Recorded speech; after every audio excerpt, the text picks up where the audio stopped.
সুপ্রিয় দর্শক শ্রোতা, সবুজ বাংলা ইউটিউব চ্যানেলে আপনাদের সবাইকে আন্তরিক শুভেচ্ছা ও অভিনন্দন। আজকের ভিডিওতে আমি আলোচনা করব কিভাবে অ্যাকোয়ারিয়ামের মাছের যত্ন নিতে হয়।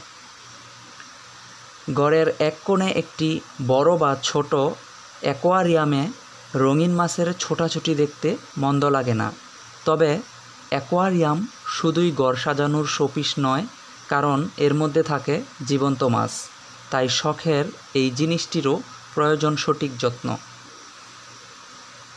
অ্যাকোয়ারিয়ামের আকার ও মাছ নির্ধারণ।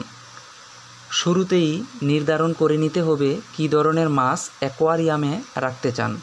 ছোট বড় মাছ মিলিয়ে রাখতে চাইলে বড় অ্যাকোয়ারিয়াম দরকার হয়, আর যদি ছোট অ্যাকোয়ারিয়ামে রাখতে চান তবে সেখানে একই জাতের ছোট ছোট মাছ রাখতে পারেন, যেমন গাপ্পি, টেট্রা, হার্লিকুইন, রাসবোরা, লিলি ইত্যাদি। কিছু রঙিন অ্যাকোয়ারিয়াম মাছ একা থাকতেই পছন্দ করে। ছোট অ্যাকোয়ারিয়ামে সহজেই জায়গা দেওয়া যায় সেই মাছগুলোকে। অ্যাকোয়ারিয়ামের পানি। অ্যাকোয়ারিয়ামের পানির তাপমাত্রা যত বেশি থাকবে সেই পানিতে অক্সিজেনের পরিমাণ ততই কম হবে। তাই পানিতে এয়ার পাম্পের সাহায্যে বেশি পরিমাণ অক্সিজেন সরবরাহ করতে হবে। সপ্তাহে অন্তত 30 থেকে 40 ভাগ পানি বদলে দিতে হবে, এতে মাছ ভালো থাকবে। অ্যাকোয়ারিয়ামের মধ্যে বেশ কিছু জলজ গাছ লাগালে পানির তাপমাত্রা কম থাকবে। পানি পরিষ্কার রাখতে ফিল্টার ব্যবহার করা যেতে পারে।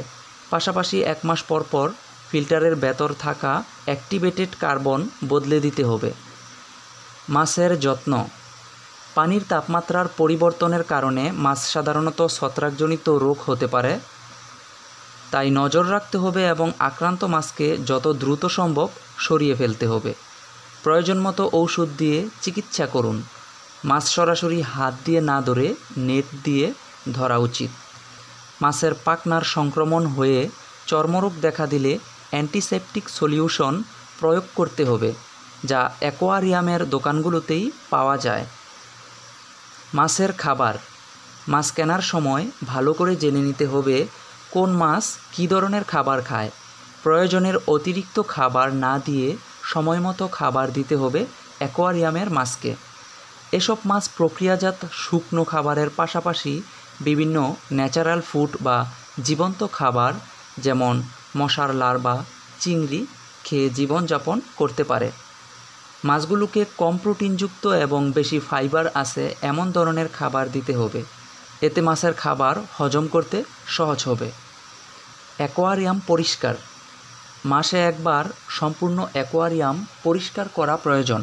অ্যাকোয়ারিয়ামে যদি বেশি পরিমাণ মাছ থাকে সেক্ষেত্রে 1 মাস হওয়ার আগেই পরিষ্কার করতে হবে। তবে বিশেষজ্ঞরা অ্যাকোয়ারিয়ামে প্রতি 1 গ্যালন পানিতে 1টির বেশি মাছ না রাখার পরামর্শ দেন। অ্যাকোয়ারিয়ামে কৃত্রিম অক্সিজেনের ব্যবস্থা থাকলে আগে সেটি বন্ধ করে নিয়ে মাছগুলোকে নিরাপদে অন্য জায়গায় সরিয়ে নিতে হবে সতর্কতার সঙ্গে। অ্যাকোয়ারিয়ামে থাকা নুড়ি পাথর, কৃত্রিম গাছ, শোপিসগুলো ঘষে পরিষ্কার করতে হবে। ফিল্টারও মাসে একবার পরিষ্কার করা জরুরি। বাইরের দেয়াল পরিষ্কার করার জন্য কাপড়ের তোয়ালে ও সাদা ভিনেগার ব্যবহার করা যেতে পারে। আর ভেতরে নিয়মিত পরিষ্কার না করলে শ্যাওলা পড়ে স্থায়ী দাগ পড়ে যেতে পারে। তো প্রিয় দর্শক শ্রোতা, এই ছিল আমার আজকের ভিডিও। আজকের ভিডিওটি আপনাদের কেমন লেগেছে কমেন্ট করে জানাতে পারেন। তো আজকের মতো আমি এখানেই বিদায় নিচ্ছি। সবাই অনেক অনেক ভালো থাকুন, সুস্থ থাকুন। আল্লাহ হাফেজ।